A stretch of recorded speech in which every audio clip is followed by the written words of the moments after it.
Thank you. It's definitely humbling to hear of my accomplishments. It's not something I think about very often or ever, and I was really late in getting my accolades in because I don't remember them, so I had to look them all up. So I appreciate the time it took for you to do that. I want to thank the people who made my GA experience possible.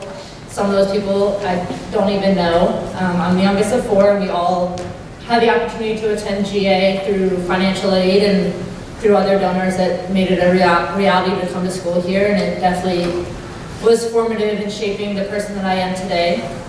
Anyone who knew me in high school knew that I was super, super, super intense. Even in college, I was super intense. I had one goal, and that goal was to make the Olympic team. So everything I did was in part to make the Olympic team. From what I ate for breakfast to what time I would go to bed at night and to decisions I would make on what I did for the weekends. Everything was leading up to trying to make the Olympic team to represent our country. And for me, that meant swimming a lot, putting in all the hard work and extra effort, and being the person in the pool that worked the hardest. If I got up on those blocks and I could wear our GAAC cap proudly, and I would know I worked way harder than other people in lanes 1 through 8. That made me feel good, that made me feel important, and that made me feel like I could accomplish my goals. And luckily I had a coach here, Richard Schulberg, who is another member of the Hall of Fame here, and he really allowed me to be myself, to push myself, and he allowed me to be intense, which I really thank him for. And he pushed me to be intense and to push me to demand the best of myself. As I grew up and through college, I didn't realize how much I had also taken in from GA. I had the best friends that became family, teammates that became family, that are still my family today and that I still talk with. As I mentioned, my goal was to make the Olympic team. In 2008, which was my graduation year from GA, I missed the Olympic team. I came in 4th, and only the top 2 get to go to the Olympics. And I finaled in other events, but to me, I was a failure because I didn't make the Olympic team. So I went into college at the University of Florida, swimming for Greg Troy, who was an Olympic coach, and I was like, yes, this is gonna be perfect. I'm gonna work my ass off, and I'm gonna make the Olympic team in 2012. I get another shot. So between 2008 and 2012, I lost my brother, and he was my biggest fan, and I was his biggest fan. I wanted to be exactly like my brother. He swam, everybody loved him, he was the life of the party. He had a smile that could really light up the room. And whether you were 8 years old or 80 years old, he would talk to you and really make you feel like you were the most important person ever.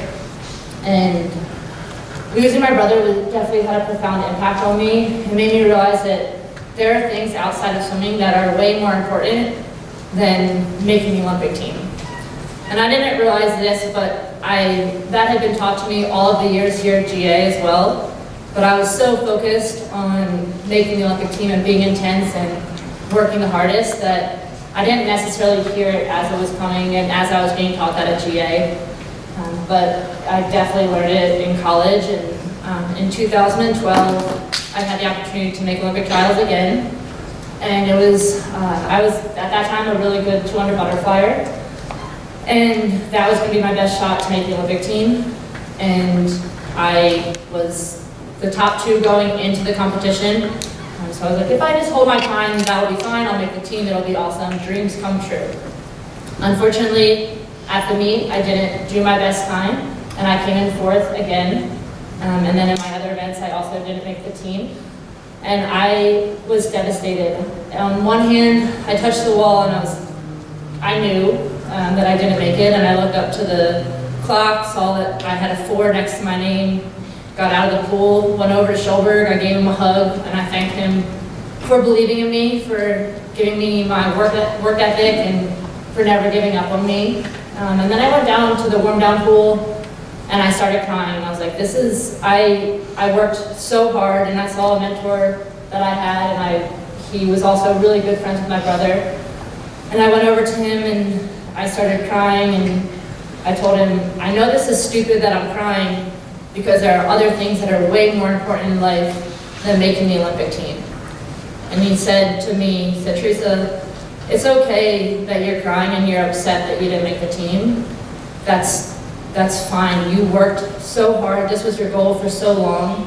You're allowed to be upset. It's good that you had the perspective that there are other things in life, but you're allowed to be upset that you don't make your goals.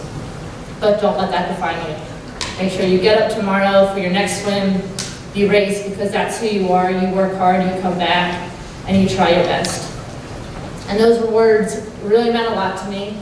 I did. The next day I came back and I finaled in the 200 backstroke. I didn't make the team, but I still got up there and I did the race, and it was awesome because I got to swim with my best friend and she did make the Olympic team in that race. But my message to you guys is it's okay to be super intense for your goals, to really work hard, and you should work extremely hard for your goals, but it's okay if they don't come true. It's okay if you change goals, because during college, my goals sort of shifted. Yes, I wanted to make the Olympic team, but I knew that there was a lot more to life than making the Olympic team. And I'm extremely proud of my career, but I'm even prouder that I was able to change goals and to understand that it's not all about what you do in a sporting arena. Being a good person and supporting people around you and having goals outside of your sport are extremely important. And so for all of you that are super focused and have a certain goal of going to a certain college or being in a certain play or making a certain time or being on a certain team or getting picked for varsity or whatever it might be, go and work so hard for those goals. Make sure that no one works harder than you. Make sure that you feel like you left everything out there to achieve those goals. But if you don't achieve the goals, it's okay. Don't beat yourself up. Just get up the next day and make a new goal for yourself and you'll be fine. So, thank you. Thank you to all my people.